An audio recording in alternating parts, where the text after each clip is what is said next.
Kaya ko yung ngayon ko yan. Ay, masok lang.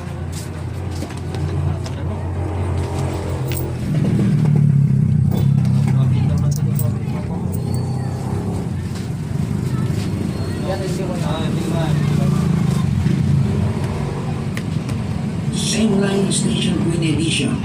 Araw-araw may isang ate sa isang stasyon. Kumuha na hindi makalakad, inungod.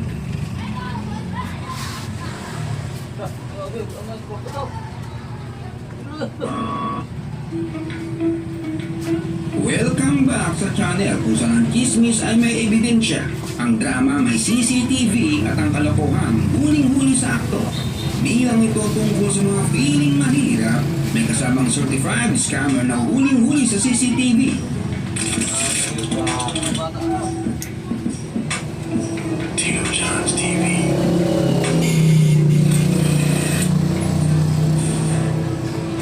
Simulan natin sa wheelchair scam. Habang nagka-traffic si Kuya Police, may nadaanan siyang lalaking naka-wheelchair. May kasama pang babae sa likod. Akala mo may medical emergency. Pero teka, paglapit ni Mama ang pulis na nag-alok sana ng tulong pero parang may mali. Yung legs ng Mama parang tayong sumipa. Tinanong ng pulis kung kaya itong tumayo. Hindi daw. Pero nung sinipat-sipat at hinimas na parang manok, ayun, nakitang tumayo ang puma. Slow mo pa.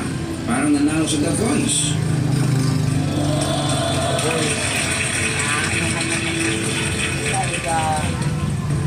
Etong susunod isang saklay queen. Sa 5th Avenue ng New York City, may isang ate na nakasaklay. Slow motion gumalaw. Ang aura, pagod sa buhay. Parang pasa ng daigdig. Pero marami ng budol. Binibigyan siya ng barya. Pero di niya alam may undercover squad pala na sinusundan siya. Nakita siyang gumagala, walang saklay, walang arte. Bumaba ng bus, nagbulakad pa pauwi, nag-grocery ng spaghetti at hotdog. Ito na ang best part, hinintay siya sa kanyang paboritong pwesto. Minartes siya ng babaeng reporter, pero tuloy ang drama kahit bukayo na. Di pa rin binitawan ng parang. Yung bumising na alis. Next, sliding scam. Noong 2016, malalaking gumagapang gamit ang maliit na board. Kunwari, putol lang pa. Pero ang slide, smooth na smooth. Parang may rehearsal. Nag-observe si Kuya. Maya-maya, nakita si Manong nilalagya sa pantalon. At ayun, lumabas yung legs na naka-fold parang siopaw. Ang simunod na eksena, tahimik na gumapang palayo. Parang exit sa awards night.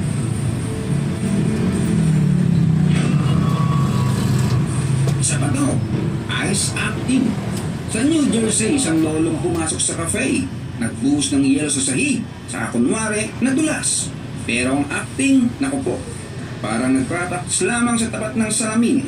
Di niya alam may CCTV sa bawat sulok. Ayun, palaboso.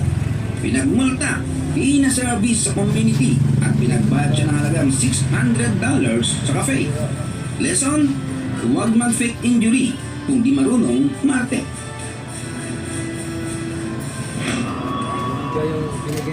Dumako tayo sa Pilipinas, isang lalaking araw-araw na daan sa nagpapanggap na disabled. Pero habang tumatagal, parang kakaiba.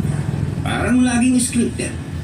Kaya isang araw sinubukang takutin ni Kuya na may parting na pulis para hulihin siya sa kanyang papanggap.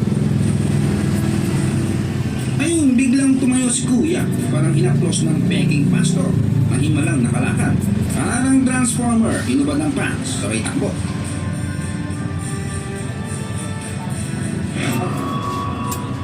Sunod ay homeless na dikorse. Isang mama araw-araw naka-cardboard sign na homeless anything helps. Pero isang araw nakita siyang sumakay sa puting kotse. Mas bago pa sa love life mo. Sinundan siya na parang spy sa teleserye. Kinumpon ka sa kanyang kalokohan.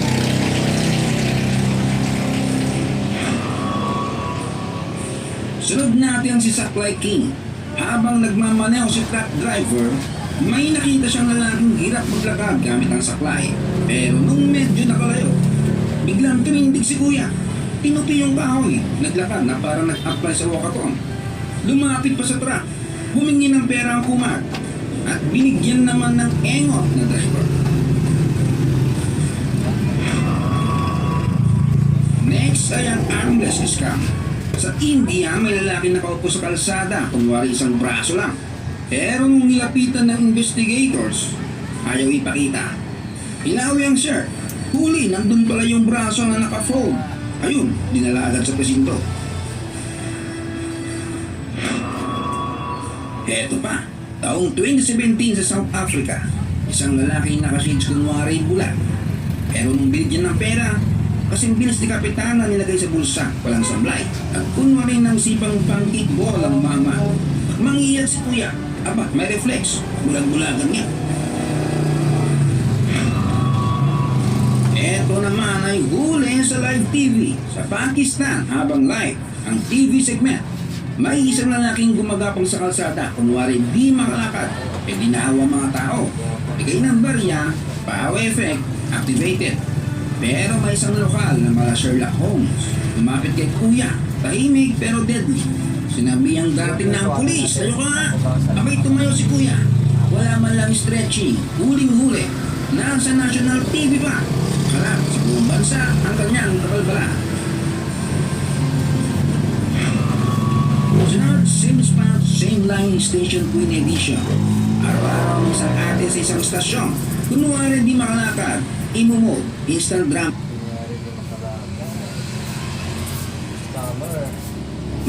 Pero isang araw, nahuli siya ng isang netizen. Naglalakad sa train station na parang nandiyo-jogging. Pagdating sa spot, umupo, balik drama. Di siya kinampontra. Pero in-upload sa YouTube. Ayun, trending. Ang isang tong homeless woman pero may pakar. Sa Richmond, may lalaking gusto sanang tumulong. Nakita si ate ng homeless daw. Tinanong kung magkano ang kinikita nito. Pero bigla nagsupada si ate, ayaw pa video. Kaya nagduda ang lalaki. After ilang araw ng tahimikang stalker style of serving, nakita si ate sumakay sa onset. Hindi, umangat sa social media, bagsak ang power script. Next is Scam Squad sa Cambridge. May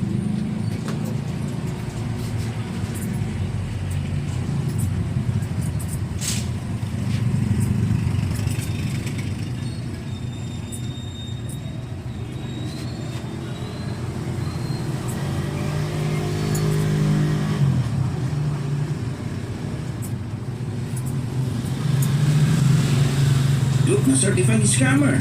Gamit pa Romanian registered car. Nagpark, nag-iwalay. May saklay pang isa para kunwari intense ang sitwasyon. Pero dinilalang, CCTV is live. Pagbalik sa kotse, hindi pa sure kung nahuli, pero si pulis, may sapat na evidence para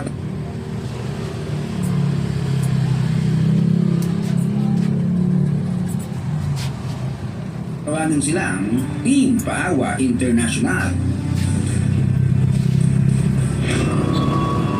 Eto pa, family kuno, may sign lost job, need food.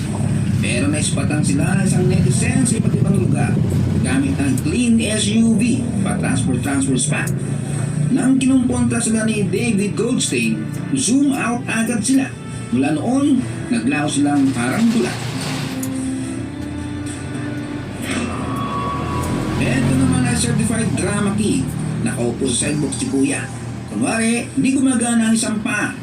Pero nung lumapit ang pulis at inugad ang mga tela, abay buong buo, parang gift wrap. Tahimik lang si kuya, di na umalma. Nagpabook sa presinto ng one-way ticket. Sa New Delhi naman, may lalaking kunwari, isa lang ang braso. May netizen nilabas ang phone, nilapitan. Kaya pakita mo nga. Ayun, braso, nakasusok lang. Parang hotdog sa bansa. Simple trick, effective scam, pero pag nahuli, big review. Sa CCTV, gumagapang si kuya kasamang pamilya. Kunwari, serious case. Pero pagdating sa hagdan, abay, biglang tumayo. Naka-stretching pa. Walang tingin-tingin sa paligid. Parang part-time beggar lang, nag-log out sa shift. Ito naman ay part sa Discovery, daily drama and mask. Araw-araw, may isang manong sa station, perfect ang posture, full-time paawa. May isang tao naman, araw-araw nagbibigay sa kanya.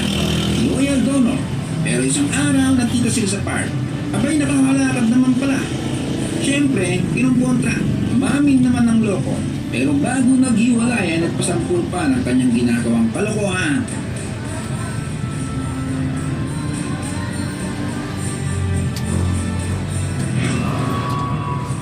Ito naman ay disguise for sympathy. Babaeng hindi babae. Isang kalsada. May pulis na nakakita ng tao nagpapanggap na babae para manlimos. Nung kinapkapan, aba, batang lalaki pala.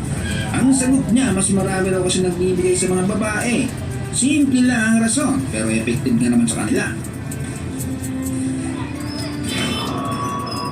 Sunod, hidden lane. Sa gitna ng traffic sa kalsada, may batang namamalimos. Kunwari, may sampala para power effect. Dami naghulog ng barya. Pero si pulis mataas ang radar. Lumapit, pinawi ang telang pang-camouflage. Ayun, dalawang legs, present. Parang magic show na walang illusion. Tumayo si kuya, lakad pa casual. Akala mo graduate na sa scam school. Sunod, may isang manong naglalakad na parang may arthritis. Gamit ang dalawang stick, slow motion, nagbigay ang mga nadadaan ng barya. Pero ang pulis nakatutok. Nang nabisto ang paa ni kuya, pumuslit na ang kolokoy.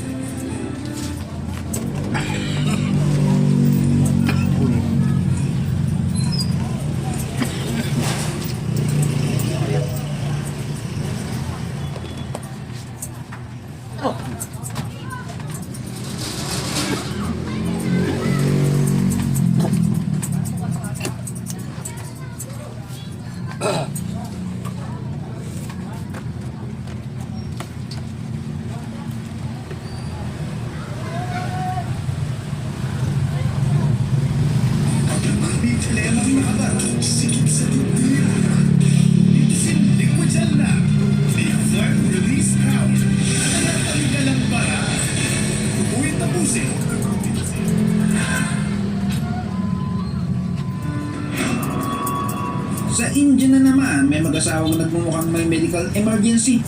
Yung braso ni Mister parang mami. Pero si Pulis nagtanong, pwede silipin. Nag-aatagili si kuya, pero hinubad pa rin ng bandage. At guess what? Walang sugat, walang pilay. Purong props lang pala. Si Mrs. umarte pa ng explanation. Pero si Pulis, lubat sa drama. Pinalayas na lang sila. Sa Bangladesh, may lalaking nakalatag sa kalsada. May barya sa tabi. Akala mo tinutulungan ng mga lokal, pero hindi. Pinapalayo pala siya. Kasi nung sa araw lang nandiyan siya ng bunyero, naglalakad ng normal. Nagdito ng crowd. Ang tabay kong amin. Ayun, pick up ng props. Tumayo, lakad palayo. Walang goodbye.